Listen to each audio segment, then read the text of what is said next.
Hello everybody and welcome back to the channel. I am the degenerate SuperCoach and we have footy this weekend.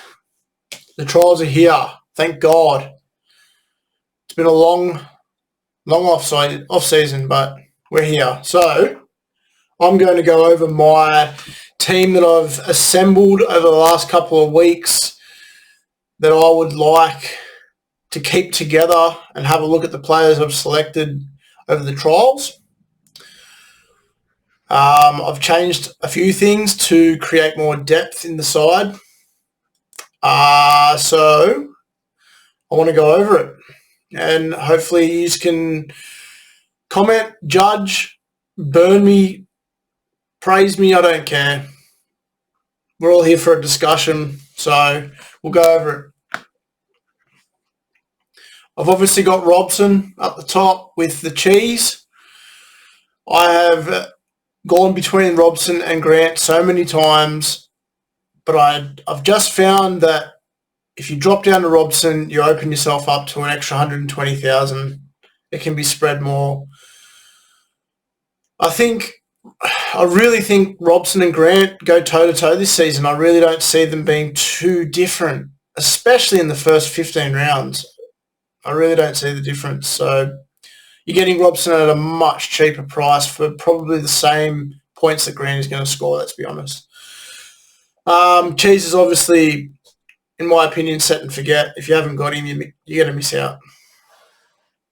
Second row is interesting. I have gone with Welch. Obviously, in my previous post, I was talking about Welch and how I feel like he's the senior guy in the Melbourne Storm pack. He's the guy that probably will get most minutes. To be fair, I think he'll get most minutes. And I think that he's just, well, if you look at his previous seasons, he averages 50 to 60 anyway. So, well, let's just say 50 for keepsake, but that's a decent front rower, especially for 464k. Tokamanu, 319k. I believe he starts prop for the Tigers. I think he gets the deserved minutes. I don't see any world where you don't start this guy. I really don't, unless you want to spend big in your front rowers. But I don't see the point in spending big in your front rowers when there's other positions that you can fill that's going to get you more money. Obviously, Hetherington on the bench, Franklin Pele. I believe them too. I mean, Hetherington is practically bottom dollar. If you don't have him in your side, again, you're going to miss out. All right, so second rowers. I've kept David Fafita. I've changed down to Nat Butcher. I think Satili Tupanua is going to be out for a little bit longer than we expect. I think Nat Butcher makes the most of that, and I really expect him on that edge to really, really push for a lot of minutes and get a decent score. I think he averages 60. I really, really do. And he could be the leg up to Crichton. He's a perfect leg up to Crichton. Let him play his minutes for the first quarter of the season until Tupanua comes back, and then I think that he'll have enough money for you to just go straight up to Crichton. I really do. Luke Garner, obviously Luke Garner's one of those players where I think if you don't have him, you'll just miss out.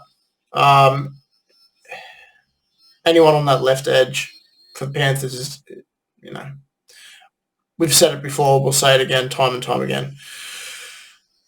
With the money that I've saved in the front row, I've managed to build more of a depth in my second row bench. So obviously I've gone with Katoa. I think that if Katoa can score that edge spot in Melbourne, I think he's a set and forget. I really, really do think that he's a set and forget. I think that at 411k, I think he makes upwards to 550k. I think you're going to make about 150k on him. And if you play SuperCoach well enough, you'll be able to score yourself somebody if you wanted to trade straight up to, I mean, there's so many different, maybe even a Maddo, maybe a Katoa straight to Madison. So Hopgood, again, I think he finally gets his time to shine. Everybody's saying the same thing. Hopgood is a must-have. Trey Mooney is more of like a place keeper. I think I'm just going to have him there. I'll have a look at the trials. I'll have a look to see if he gets any minutes at all. I think he eventually gets his minutes during the season, so he's just a place keeper for me. Obviously, Cleary's there.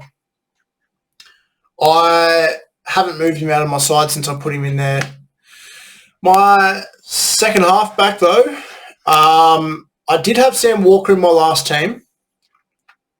I have changed to Hughes. Pretty much the only reason I've changed to Hughes is because of Roosters' early bye. I think I would rather avoid having two halfbacks having early buys. So obviously Panthers and Roosters have early buys. I think I'd rather just have one. That is almost the only reason why I'm going Hughes over Sam Walker. I think Sam Walker has his breakout year this year. But in the meantime, I think Hughes will get the job done for me as my second halfback. 5'8". I did have Birdo. I'm going Dewey. I think Tigers outperform the Bulldogs this season. I think if everything just goes according to plan, I think the Tigers can be pushing for the top 8. I didn't say top 8 side, but I think that they can push for the top 8. I think they outscore in attack the Bulldogs. And I think Dewey's going to have his hands in a lot of those points. Schuster at the second 5'8" spot. Putting Schuster there at your second 5'8" spot also frees up a lot of cash. If you're running two 5'8s at the same time, two gun 5'8s at the same time, you're going to have a lot of money tied up in those in the halfbacks and the 5'8. Having four gun halves really lets down your other positions. And I feel that if you've got someone like Schuster who is going to be playing 5'8", why not put him there? 241k. Spread the money elsewhere. Okay, I've gone down to the wing centres now, so obviously Valentine Holmes, he's still there. He hasn't left my side. Best draw you can think of for the Cowboys. He's going to score tries. He's going to be kicking goals. He's in. He's in for my side. He's a set and forget for me. I've gone someone a bit pottish here. Marzu for the Knights. I think that Marzu needed to change teams from last year. I don't think that Marzu was getting the best at the Titans, and I feel that with a new spine at the Knights, Ponga playing in the halves, Lachlan Miller at fullback, you're going to have these players that are going to be able to bring the best out of Marzu, and I think that he just scores tries. He scores tries for fun. He has a ton of line breaks in his game. Yes, he misses a lot of tackles, but I just feel like Marzu is that pod that, especially with the Knights soft draw in the first 6 to 7 games, I think he's the perfect pod. So I've got him in the side. I did have Dunster starting, but I've put Dunster to the bench now in place of Marzu. Isaac Thompson, I think he gets that starting wing spot in the trials. Let's see if he performs. Obviously, if he does, he'll stay there. Tommy Talau for the Tigers. He's going to be a watch. I'm going to see if he does play during the trials. I think it'll say a lot if the Tigers do start him. I think he's going to be one of those players that you need to have in your side at 300k. Obviously, Dunster, Alamotti, Khan Pereira on the bench. I have put Turbo in the side simply because of being able to free up the cash. I've got Turbo and I've got Drinkwater in the side. If I had Tedesco and Drinkwater, I wouldn't have been able to have that extra 250k to be able to have more depth in my side for the, on the bench in the second rowers, or having a second decent wing centre spot there in Marzu.